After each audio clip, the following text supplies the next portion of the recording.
The Brazilian government's favoritism towards Chinese companies is becoming obvious. Even the Bandeirantes Group, which is already known by many Brazilians for covering up various issues that interest the Chinese government, not even they are able to deny the obvious. We can clearly see this in one of the articles published recently. Take a look with me. The world is not divided between friendly countries and enemy countries. Everyone is looking out for their own interests, and to hell with the rest. Since the United States defends its interests loudly because of Donald Trump's style, Americans seem like adversaries. What this series of reports from the Bandi newspaper shows is that China is making strong moves, but it's Beijing style, discreetly. And if what they're doing works, the Chinese will get rid of their dependence on food imports. In plain Mandarin, it will harm Brazil. Are we going to watch from the sidelines, or are we going to get in the game? In this case, literally on the field. Brazilian producers increase production every year, increase productivity, but there is a limit, and that limit is the hostile environment outside the farm gate. It's expensive credit, lack of storage, poor infrastructure, expensive logistics, and all those items that make up the cost of doing business in Brazil. Either we really take action, not with some fancy named program that lacks substance, or what happened in the industry might happen in the fields as well. It's getting harder and harder to deny the facts. And look, even though it's just rumors, many Brazilians suspect that the Bandeirantes Group is controlled by the Chinese government. It's obvious that Brazil has a law that prohibits its major media outlets from being bought by foreign governments. But rumor has it that there are frontmen involved. The network strongly denies it. Nothing has ever been proven to this day, but it's hard not to remember certain rumors. And when they themselves come forward with this kind of warning, it's because things have escalated. And that's what we're going to see now in our dear brother Magnus's commentary. A big hug to this brother who's making his debut here in the tip section with flying colors. Our brother's tip leads us to the following reflection. Do you think it's fair to work your whole life paying extremely high taxes in Brazil, only to see the government give away land, yes, you heard that right, for free in the end? Land of more than 1.7 million square meters to a giant Chinese automaker, while you struggle to pay the vehicle tax on your basic car, often risking your life on these roads without signs, full of potholes and all kinds of dangers. While this is our reality, foreign companies with state support come to the country receiving billion-dollar privileges. And it doesn't stop there. The project involves an investment of around 4.6 billion reais, tax benefits, and a real push to force Chinese electric cars down the throats of Brazilian consumers. Instead of introducing a strong competitive product and letting people choose to switch, they make your regular car more expensive, create real barriers to make it impossible for you to keep your car, and make our fuel worse. They want to require, starting next year, vehicle inspections and that kind of thing, which is coming in droves. All of this is to make it impossible for Brazilians to keep their cars. You'll be forced to switch to the new technology that they control. Meanwhile, by contrast, traditional American and European companies like Ford, which operated in Brazil for over a century, have closed their doors and left, while the Chinese are given the red carpet and favors by Lula's government. Are we really witnessing a free market in Brazil, or is this unfair competition orchestrated by the state itself? In today's video, we are going to expose what's behind this recent report, showing the disparity in treatment between those who believed in the country in the past and those who dominate the market today. And why could the forced transition to electric vehicles be a big trap for you? And I'd ask that if you value the truth and a fair market, leave a like, subscribe to the channel, and don't forget to activate the notification bell. For now, grab your cup of coffee and your bread with boiled banana and cheese, and let's start our segment, Senhores do Mundo.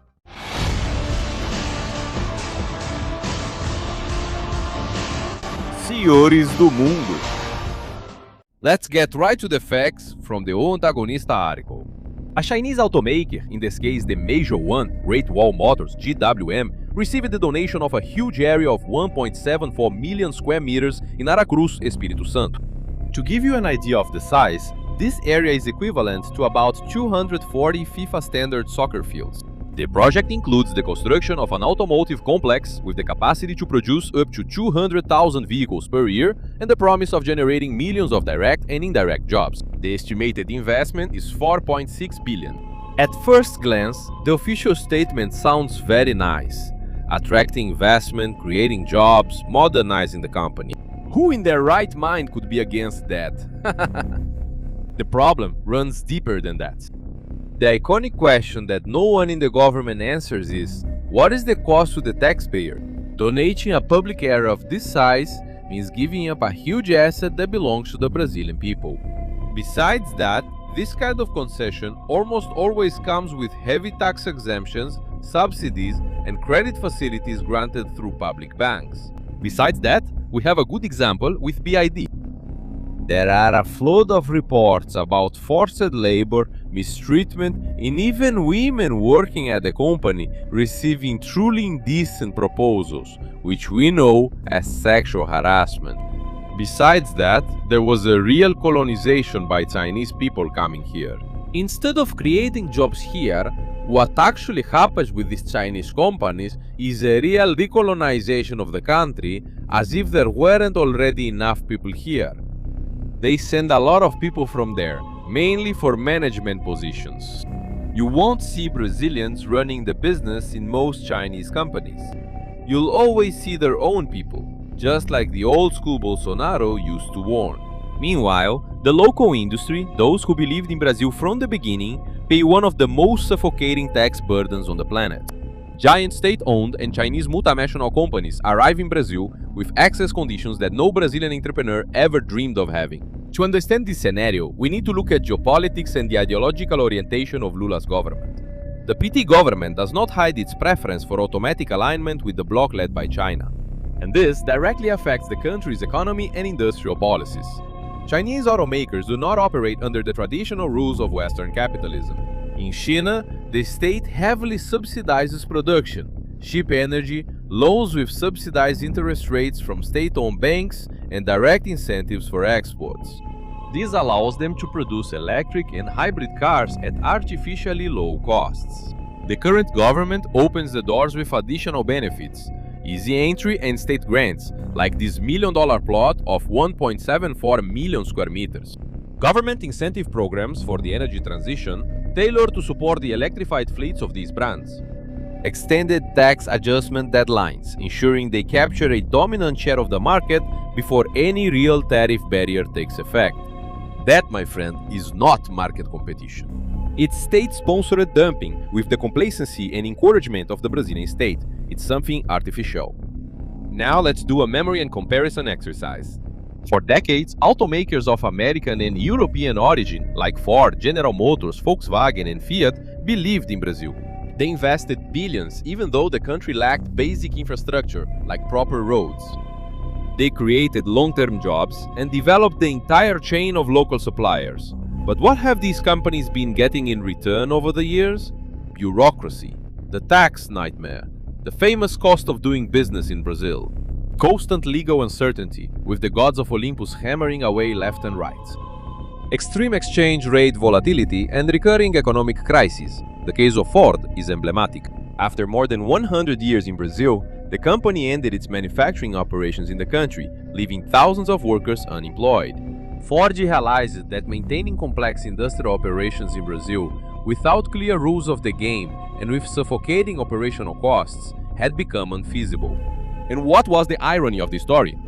The old Ford factory in Camaçari, in Bahia, was handed over to whom? Guilt condemns, my brother. It was handed over to the Chinese company BID, with strong incentives and direct involvement from the state and federal governments. And if those had been given to Ford, it wouldn't have left our country. We literally swapped an American company for a Chinese company, which the public prosecutor's office's own complaints prove does not respect our constitution. It's not because we dislike the Chinese. The problem is that American and European companies are held to strict standards of governance, labor laws, and strict fiscal metrics. Chinese companies aren't held to the same standards globally. After all, they have a communist government, and our government rolls out the red carpet forgives operational liabilities, and gives away public land to these people. Where's the fairness in the market?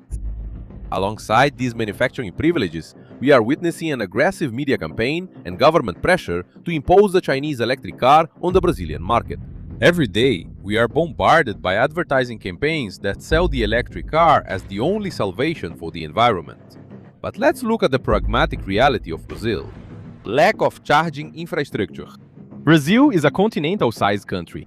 Outside the major urban centers of São Paulo or Rio de Janeiro, the fast charging network is almost non-existent. Making a long trip with a fully electric car is still a risky adventure. The solution that Brazil actually has is completely ignored, and that solution is ethanol. Brazil offers one of the world's cleanest and most efficient sustainable mobility solutions. Ethanol and flex hybrid vehicles. The carbon cycle of sugarcane ethanol is as clean or even cleaner than that of an electric car charged on a regular power grid. However, the government prefers to channel the green transition narrative to benefit battery technology dominated by China, completely ignoring the high depreciation of these cars and battery replacement. The average consumer buys the electric car attracted by the technological appeal and the so-called low initial price, but forgets about the cost of replacing the batteries after a few years and the very high depreciation in the used car market. This is a cultural and economic imposition. Chinese technology is being pushed through incentives and propaganda, ignoring the real needs and technological potential that Brazil has already developed internally. In short, what we're seeing is not the triumph of the free market. It's a clear political choice. While Western companies and traditional investors are pushed away by excessive regulation and operational costs, Chinese automakers receive privileges such as 1.74 million square meters of public land, state incentives, and ideological support from the federal government. The question to reflect on is this model sustainable for Brazil in the long run? Are we building a strong national industry or just becoming an assembly hub and consumer market for China? This is where my part in this video ends and yours begins, my brother, because I want to know your opinion. Do you think it's fair for the government to donate public land and give benefits to attract Chinese automakers, while traditional investors leave and the government does nothing to prevent it? We have the case of Casas Bahia, who are fighting in court to get their stores back. Besides them, hundreds of others are leaving our country precisely because of the high tax burden. Instead of donating land and encouraging the purchase of products that we don't manufacture, wouldn't it be better to take care of our own industry? Shouldn't these land donations and tax incentives be given to those who have been with us for so many decades? Here's the question, my brother. Is it really advantageous for us to lose companies from Europe, from the United States, companies that are held by the global community to strict standards of good business practice? Are we trading that for Chinese companies? Are we seeing the progress the government promises with these trade-offs? Do you feel that when you go to buy a kilo of beans? People were happy when the gas voucher program was created. But people don't stop to think about how terrible this actually is. Because we've reached the point where ordinary people, the poorest people, can't even afford to buy a basic necessity for their homes, like gas. Now it's necessary to create assistance for this. Meanwhile, the internal and external debt is exploding. It's already surpassing our entire GDP, and the people just keep grazing like cattle, literally. It's because of things like these, my brothers, that many people have said and developed the conviction that the way out for Brazil is the nearest airport. There are still those who believe that things can get better, and that's why I sincerely ask you, which group are you in? Are you among those who believe things will change for the better, or are you on the team that thinks the airport is the only solution? Leave it in the comments, my brothers, because this video ends here. I'm going to ask your permission to recommend our dear brother Queiroz. He's a very serious guy, and if he wasn't, I wouldn't be recommending him to you. He is our partner, and he specialized in creating websites and apps, social media management, and so on. So, if you need any of these services and want someone trustworthy to do it for you, I'll leave his email here, luis.carvalho with 2 A's @gmail.com. That's his email. It's showing up there for you. So, my noble and dear brother, Do you need an app built, social media managed, or even a website? Get in touch with Kairos, and you can't go wrong.